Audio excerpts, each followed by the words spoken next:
बोले श्री गणेश भगवान की जय। बोलो श्री कृष्ण कन्हैया लाल की जय। बोले श्री लक्ष्मी नारायण भगवान की जय। बोले उमापति महादेव की जय। बोले राजा रामचंद्र भगवान की जय। बोले अम्बे मात की जय। बोले हनुमान जी स्वामी महाराज की जय। आप सभी मेरे प्यारे भक्तों, भाई बहन और दोस्तों का हमारे YouTube चैनल पर आप सभी का दिल से स्वागत है।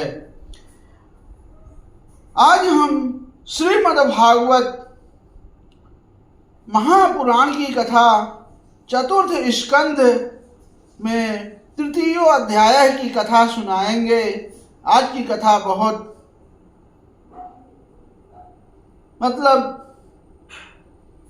सोचने वाली बात है कि राजा दक्ष ने यज्ञ किया और उसके लिए आग्रह कर रहे हैं।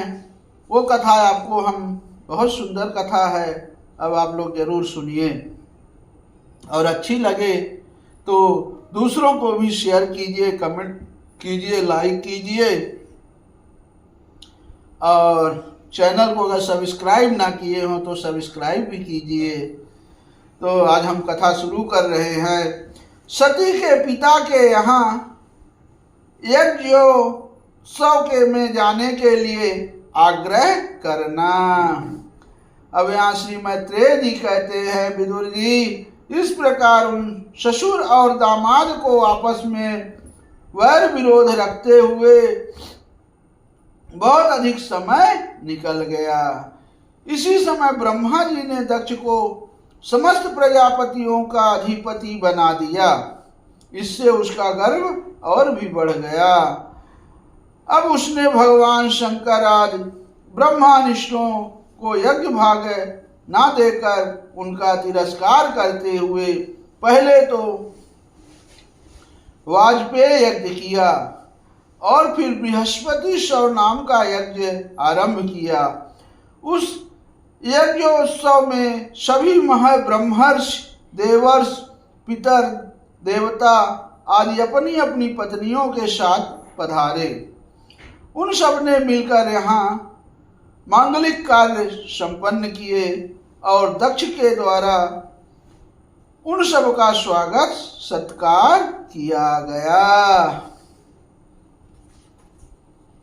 उस समय आकाश मार्ग से जाते हुए देवता आपस में उस यज्ञ की चर्चा करते जाते थे। जैसे हम लोग कहीं गए हों और साथ में कोई अपने मिल गए तो फिर वहाँ की हम कुछ चर्चा करते हैं, ऐसे चर्चा देवता लोग भी करते जा रहे थे। उनके मुख से दक्ष कुमारी सती ने अपने पिता के घर होने वाले यज्ञ की बात सुन ली। देखिए, बहुत सुंदर कथा है, आप पूरी कथा जरूर सुनना। उन्होंने देखा कि हमारे निवास स्थान कैलाश के पास से होकर सब ओर से चंचल नेत्रों वाली गंधर्व और यक्षों की स्त्रियां चमकीले कुंडल और हार पहने हुए खूब सज धज कर अपने अपने पतियों के साथ विमानों पर बैठी उस समय यज्ञोत्सव में जा रही हैं। इससे उन्हें भी बड़ी उत्सुकता हुई, बहुत खुशहाली हुई और उन्होंने अपने पति भगवान भूतनाथ से कहा। कहती माता सती कहती हैं कि स्वामी, यह वामदेव, सुना है कि इस समय आपके ससुर दक्ष प्रजापति के यहाँ बड़ा भारी यज्ञोत्सव हो रहा है। देखिए, ये सब देवता वहीं जा रहे हैं। यदि आपकी इच्छा हो तो हम भी चलें। इस समय अपनी आत्मियों से मिलने के लिए मेरी बहनें भी अपने अपने पतियों के साथ वहाँ अवश्य आएंगी। मैं भी चाहती हूँ कि आपके साथ वहाँ जाकर माता पिता के दिए हुए गहने, कपड़े आदि उपहार स्वीकार करूं। वहां अपने पतियों से सम्मानित बहनों, मौसियों और स्नेहार्द हृदया जननी को देखने के लिए मेरा मन बहुत दिनों से उत्सुक है। कल्याणमय इसके सिवा वहां महर्षियों का रचा हुआ श्रेष्ठ यज्ञ भी देखने को मिलेगा। अजन्मा प्रभु, माता सती कहती हैं, अजन्मा प्रभु किसको? भगवान शिव को, कि आप जगत की उत्पत्ति के हेतु हैं। आपकी माया से रचा हुआ यह परम आश्चर्यमय त्रिगुणात्मक जगत आप ही में भास रहा है, किंतु मैं तो स्त्री स्वभाव होने के कारण आपके तत्व से अनभिज्ञ और बहुत दीन हूँ। इसलिए इस समय अपनी जन्मभूमि देखने को बहुत उत्सुक हो रही हूँ। जन्म रहित नीलकंठ भगवान, देखिए इनमें कितनी स्त्रियां तो ऐसी हैं जिनका दक्ष से कोई संबंध भी नहीं है, फिर भी वे अपने अपने पतियों के सहित खूब सज धज कर झुंड की झुंड वहां जा रही हैं। वहां जाने वाली इन देवांगनाओं के राजहंस के समान श्वेत विमानों से आकाश मंडल कैसा सुशोभित हो रहा है। सुरश्रेष्ठ, ऐसी अवस्था में आपने पिताजी के यहाँ उत्सव का समाचार पाकर उसकी बेटी का शरीर उसमें सम्मिलित होने के लिए क्यों न छटपटाएगा। पति, गुरु और माता पिता आज सुहृदयों के यहाँ तो बिना बुलाए भी जा सकते हैं। अतः देव, आप मुझ पर प्रसन्न हो, आपको मेरी यह इच्छा अवश्य पूर्ण करनी चाहिए। आप बड़े करुणामय हैं, तभी तो परम ज्ञानी होकर भी आपने मुझे अपने आधे अंग में स्थान दिया है। आप मेरी इस याचना पर ध्यान देकर मुझे अनुग्रहित कीजिए। ऐसे माता सती भगवान शिव से प्रार्थना कर रही हैं। अब यहाँ मैत्रेय जी कहते हैं, विदुर जी को एक कथा सुना रहे हैं। प्रिय सती जी के इस प्रकार प्रार्थना करने पर अपने आत्मियों का प्रिय करने वाले भगवान शंकर को दक्ष प्रजापति के उन मर्म भेदी दुर्वचन रूप बाणों का स्मरण हो आया, जो उन्होंने समस्त प्रजापतियों के सामने कहे थे। तब वे हंसकर बोले। देखिए भगवान शंकर कितने भोले हैं। वही अब उस समय माता सती को क्या बोल रहे हैं वो आप कथा सुनिए। भगवान शंकर ने कहा, सुंदरी, तुमने जो कहा कि अपने बंधुजन के यहाँ बिना बुलाए भी जा सकते हैं, सो तो ठीक ही है, किंतु ऐसा तभी करना चाहिए जब उनकी दृष्टि अतिशय प्रबल देहाभिमान से उत्पन्न हुए मद और क्रोध के कारण द्वेष दोष से युक्त ना हो गई हो। सही कहा भगवान शिव ने। अब विद्या, तप, धन, सुदृढ़ शरीर, युवावस्था और उच्च कुल, ये 6 सत्पुरुषों के तो गुण हैं।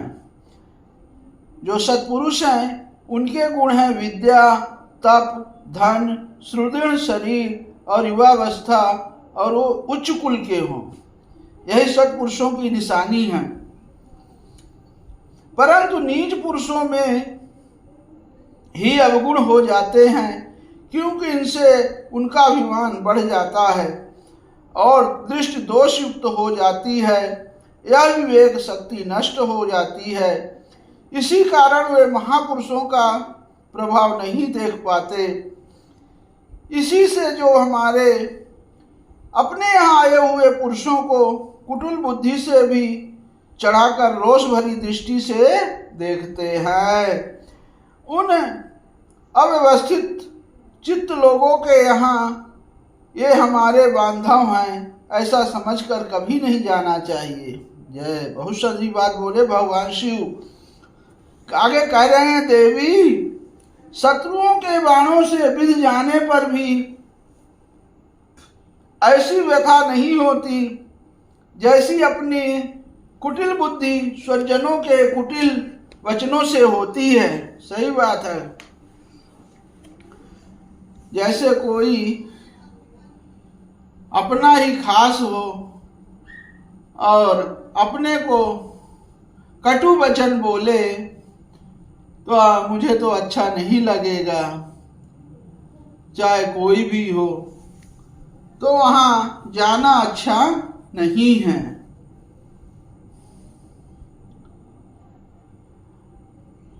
क्योंकि बाणों से शरीर छिन्न भिन्न हो जाने पर तो जैसे तैसे निद्रा आ जाती है, किंतु कुवाक्यों से मर्म स्थान विध हो जाने पर तो मनुष्य हृदय की पीड़ा से दिन रात बेचैन रहता है। अगर आपने कुछ किया नहीं और आपको कोई गलत बोल दे तो वो मारने से भी ज्यादा घाव उसका लगता है। अब आगे भगवान शिव कह रहे हैं माता सती से कि सुंदरी, अवश्य ही मैं यह जानता हूं कि तुम परमोन्नति को प्राप्त हुए दक्ष प्रजापति को अपनी कन्याओं में सबसे अधिक प्रिय हो, तथापि मेरी अछिन्नता होने के कारण तुम्हें अपने पिता से मान नहीं मिलेगा, क्योंकि ये मुझसे बहुत जलते हैं। जीवों की चित्रवृत्ति के साक्षी अहंकार शून्य महापुरुषों की समृद्धि को देखकर जिसके हृदय में संताप और इंद्रियों में व्यथा होती है, वह पुरुष उनके पद को भी सुगमता से प्राप्त नहीं कर सकता। वह दैत्यगण जैसे श्रीहरि से द्वेष मानते हैं, वैसे ही उनसे कुढ़ता रहता है। सुमध्य में तुम कहती हो कि अपने प्रजापतियों की सभा में उनका आदर क्यों नहीं किया, सो यह सम्मुख जाना, नम्रता दिखाना, प्रणाम करना आदि क्रियाएं जो लोक व्यवहार में परस्पर की जाती है, तत्वज्ञानियों के द्वारा बहुत अच्छे ढंग से की जाती है। वे अंतर्यामी रूप से सबके अंतःकरणों में स्थित परम पुरुष वासुदेव को ही प्रणाम आदि करते हैं, देहाभिमानी पुरुष को नहीं करते। विशुद्ध अंतःकरण का नाम ही वासुदेव है।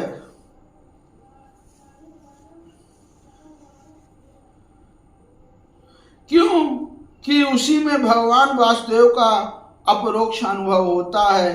उस शुद्ध चित्त में स्थित इंद्रियातीत भगवान वासुदेव को ही मैं नमस्कार किया करता हूँ। इसीलिए प्रिय, जिसने प्रजापतियों के यज्ञ में मेरे द्वारा कोई अपराध ना होने पर भी मेरा कटु वाक्यों से तिरस्कार किया था, वह दक्ष यद्यप तुम्हारे शरीर को उत्पन्न करने वाला पिता है, तो भी मेरा शत्रु होने के कारण तुम्हें उसे अथवा उसके अनुयायियों को देखने का विचार भी नहीं करना चाहिए। जय हो। यदि तुम मेरी बात ना मानकर वहां जाओगी तो तुम्हारे लिए अच्छा ना होगा, क्योंकि जब किसी प्रतिष्ठित व्यक्ति का अपने आत्मीय जनों के द्वारा अपमान होता है, तब वह तत्काल उन्हीं मृत्यु का कारण हो जाता है। इत श्रीमद्भागवते महापुराणे पारमहंस्यां संहितायां चतुर्स्कन्धे उमारुद्र संवादे तृतीयो अध्यायः समाप्तः। बोले श्री लक्ष्मी नारायण भगवान की जय, बोले उमा महेश की जय। दोस्तों, कहानी कैसी लगी आप लोग जरूर मुझे बताना, कमेंट करना और दूसरों को भी शेयर करना, लाइक करना, और चैनल को सब्सक्राइब ना किए हो तो जरूर सब्सक्राइब करना। जय श्री राधे कृष्णा।